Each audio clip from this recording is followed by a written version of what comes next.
जय श्री कृष्ण। राधे राधे। अथेकादशोध्याय प्रारंभ। 11वां अध्याय प्रारंभ। अर्जुन बोले, मुझ पर अनुग्रह करने के लिए आपने जो परम गोपनीय अध्यात्म विषयक वचन अर्थात उपदेश कहा, उससे मेरा यह अज्ञान नष्ट हो गया है। क्योंकि हे कमल नेत्र, मैंने आपसे भूतों की उत्पत्ति और प्रलय विस्तार पूर्वक सुने हैं तथा आपकी अविनाशी महिमा भी सुनी है।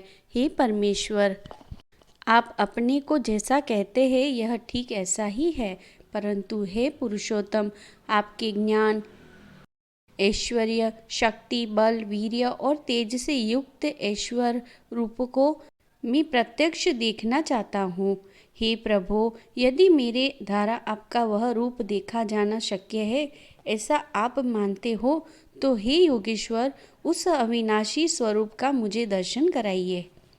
श्री भगवान बोले, हे पार्थ, अब तू मेरे सैकड़ों हजारों नाना प्रकार के और नाना वर्ण तथा नाना आकृति वाले अलौकिक रूपों को देख। हे भरतवंशी अर्जुन, तू मुझ में आदित्यों को अर्थात अदिति के 12 पुत्रों को, 8 वसुओं को, 11 रुद्रों को, दोनों अश्विनी कुमारों को और 49 मरुद गणों को देख तथा और भी बहुत से पहले न देखे हुए आश्चर्यमय रूपों को देख।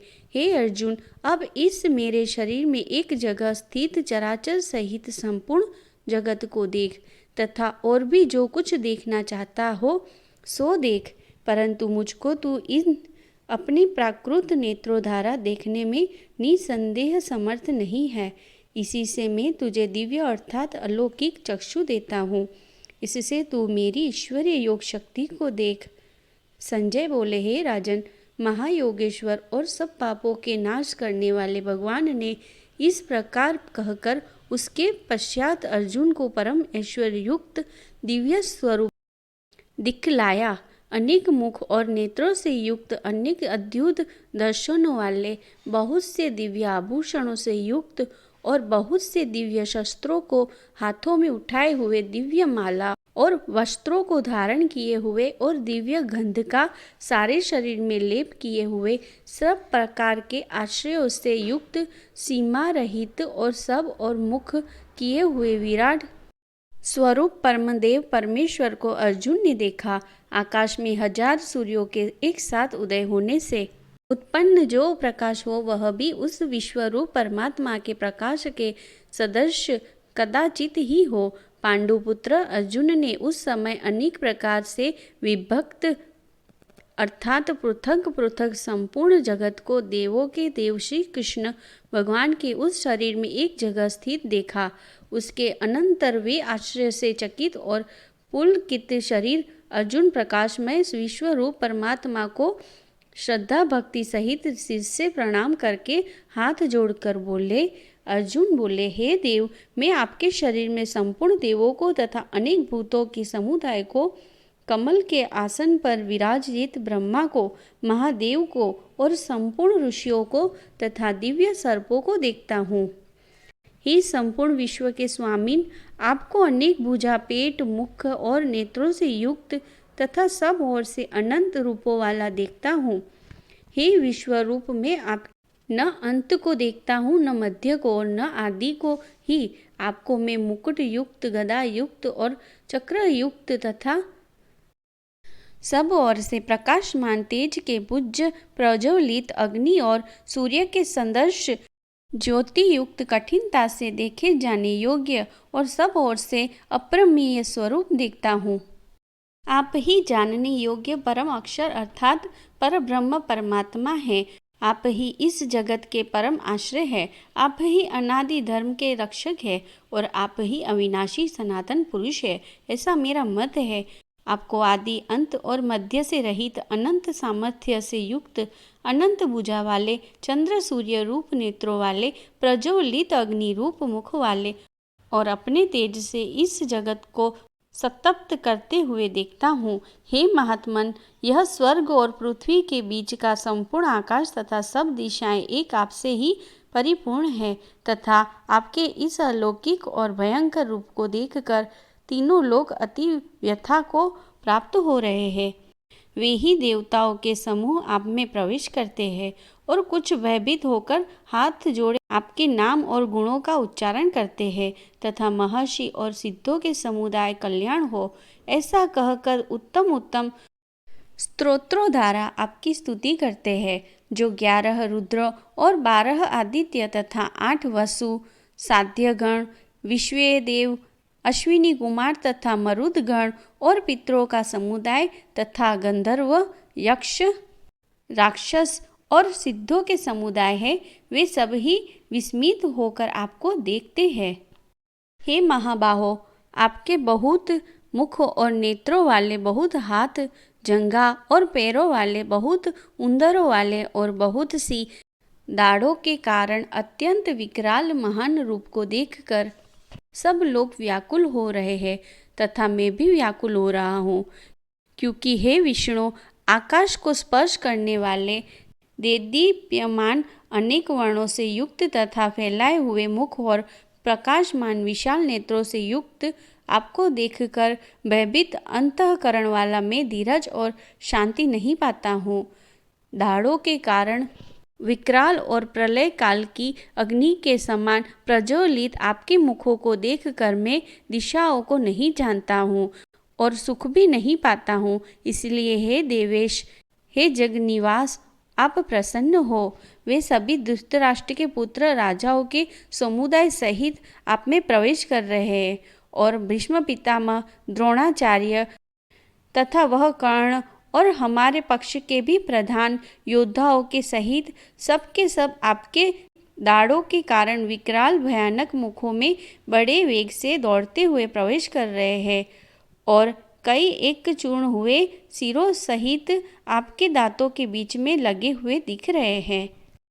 जैसे नदियों के बहुत से जल के प्रवाह स्वाभाविक ही समुद्र के ही सम्मुख दौड़ते हैं, अर्थात समुद्र में प्रवेश करते हैं, वैसे ही वे नरक लोक के वीर भी आपके प्रज्वलित मुख में प्रवेश कर रहे हैं। जैसे पतंग मोहवश नष्ट होने के लिए प्रज्वलित अग्नि में अति वेग से दौड़ते हुए प्रवेश करते हैं, वैसे ही ये सब लोग भी अपने नाश के लिए आपके मुखों में अति वेग से दौड़ते हुए प्रवेश कर रहे हैं।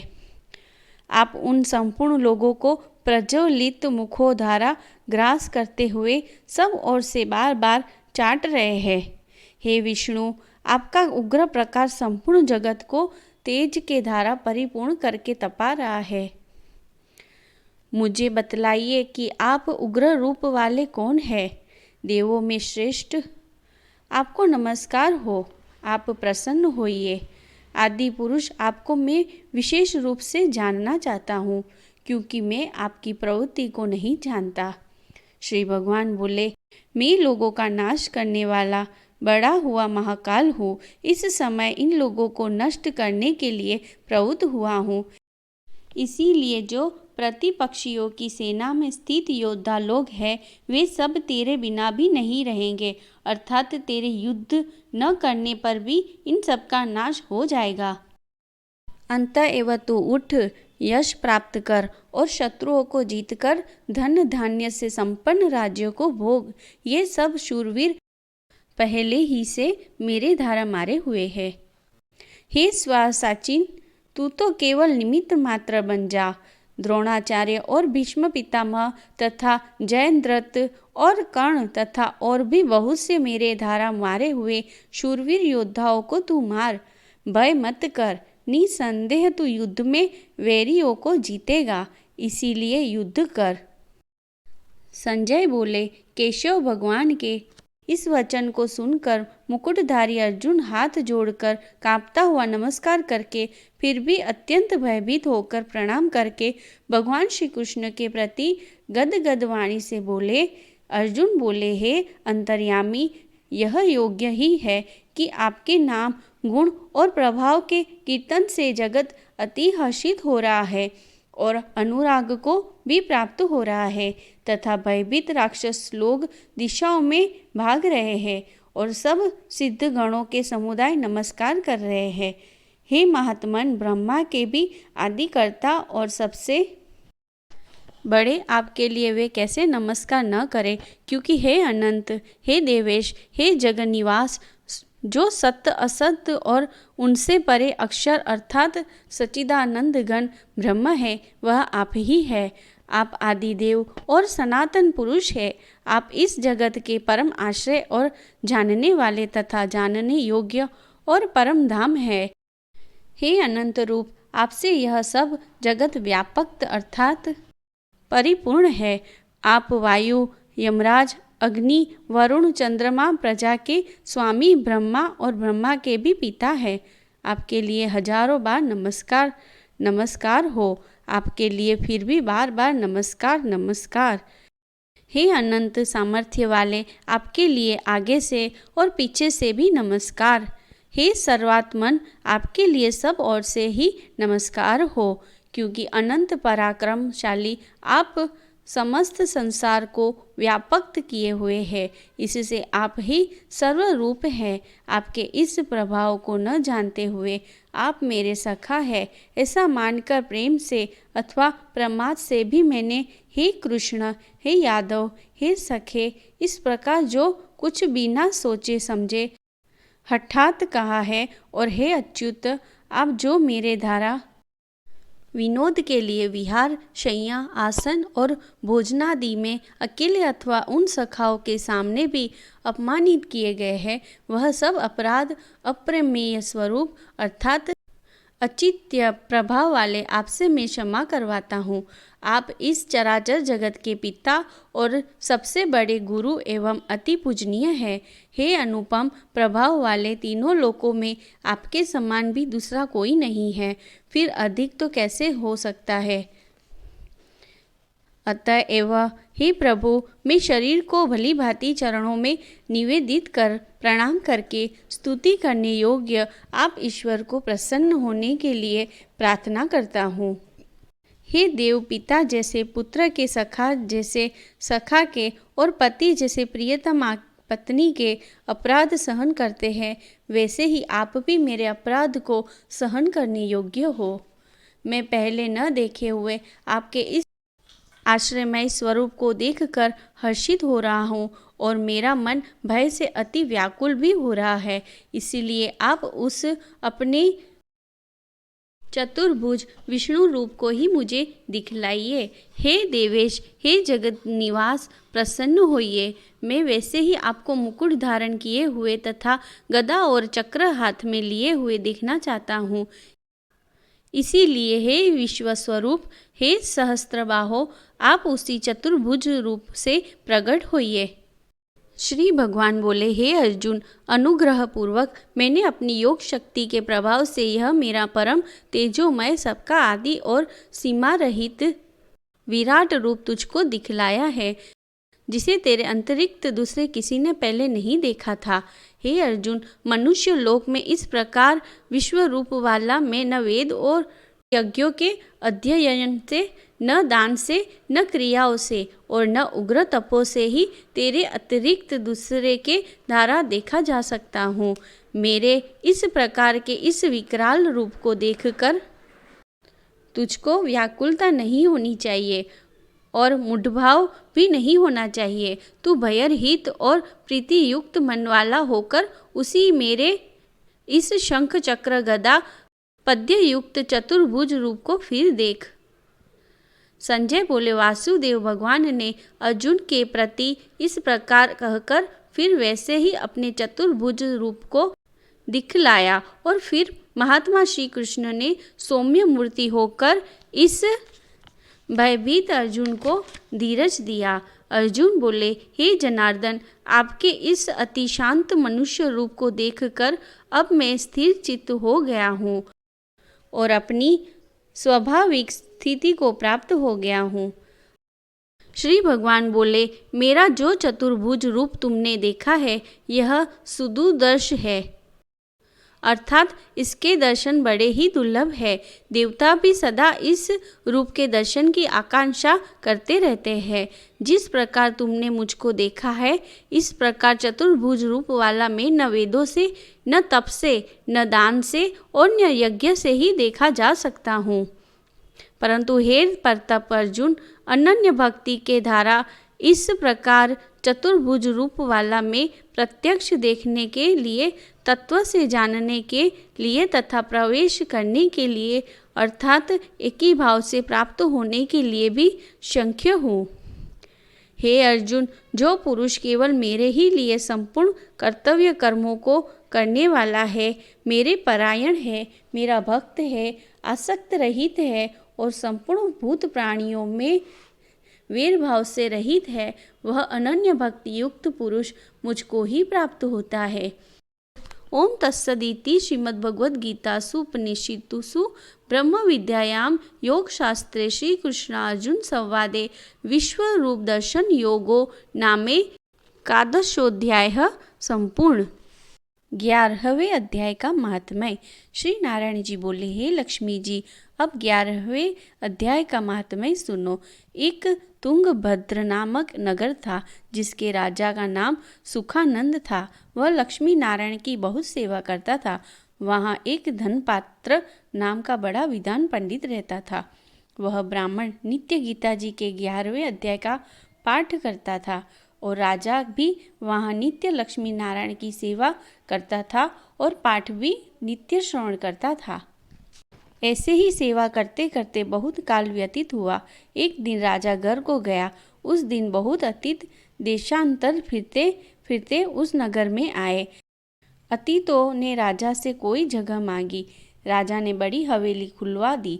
वहाँ अतिथि उतरे। राजा ने उनको सीधा दिया। रसोई तैयार कर अतिथि बड़े प्रसन्न हुए। प्रातः अमृत बेला में राजा उनके दर्शन को गया।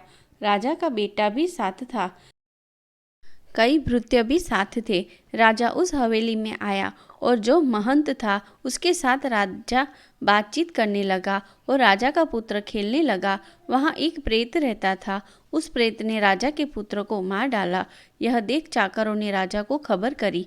राजा यद्यपि सेवा करता तथा कथा श्रवण करता था, परंतु पुत्र के मोह में राजा के मन में दुर्बुद्धि आ गई। राजा बोला, हे संत जी, आपका दर्शन हमको बहुत फला है। मेरे एक पुत्र था, सो प्रेत ने मार दिया। तब ब्राह्मण ने कहा, हे राजा जी, चलो देखे कहाँ है तेरा पुत्र। राजा ब्राह्मण महत भी वहाँ आए, जहाँ राजकुमार मरा पड़ा था। तब ब्राह्मण ने कहा, अरे प्रेत, तू इस लड़के पर कृपा दृष्टि कर, जिससे यह लड़का जी उठे, और मैं तुझे गीता के 11वें अध्याय का पाठ सुनाता हूँ। तू श्रवण कर, इससे तेरा कल्याण होगा। अब तू अपने पिछले जन्म की बात कह। तब प्रेत बोला, मैं पूर्व जन्म में ब्राह्मण था। इस ग्राम के बाहर हल खोदता था। वहाँ एक दुर्बल विप्र आया था, सो इस खेत में गिर पड़ा। उसके अंग से रुधिर निकला। एक चील ने उसका मांस नोच खाया। मैं बैठा देखता रहा, लेकिन मेरे मन में दया न आई जो इस विप्र को छुड़ा दूं। इतने में एक और पंडित आया। उसने यह देख मुझसे कहा, अरे हल जोतने वाले विप्र, तेरे कर्म चांडाल के हैं। निर्दयी, तेरे खेत के पास विप्र का मांस चील तोड़ खाती है और तू आंखों से अंधा है, जो छुड़ाता नहीं। सो मेरे श्राप से तू प्रेत योनि पावेगा। तब मैंने उसके चरण पकड़कर कहा, मेरा उद्धार कैसे होगा? तब पंडित ने कहा, जब तुझको कोई गीता के 11वें अध्याय का पाठ सुनावेगा, तब तेरा उद्धार होगा। प्रेत अपनी कथा कह चुका। तब विप्र ने राजा से पूछा।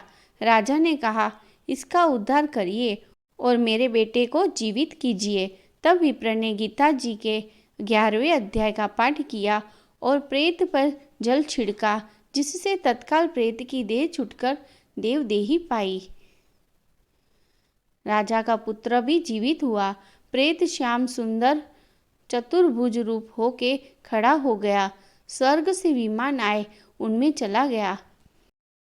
राजा का पुत्र भी गीता के 11वें अध्याय का पाठ सुनने से श्री नारायण परायण हुआ तथा वह भी विमान में बैठकर वैकुंठ गया। तब उस ब्राह्मण से राजा ने 11वें अध्याय का पाठ श्रवण किया और पुत्र पुत्री आदि सबसे विरक्त होकर गीता का पाठ करे, तुलसी में जल डाला करे। इस प्रकार राजा भी परम गति का अधिकारी हुआ। जय श्री कृष्ण। राधे राधे। जो यह पाठ सुनने में आपको आनंद आया हो तो प्लीज़ यह वीडियो को लाइक कर दीजिएगा, शेयर कीजिएगा और चैनल पे नए हो तो सब्सक्राइब कर दीजिएगा। धन्यवाद।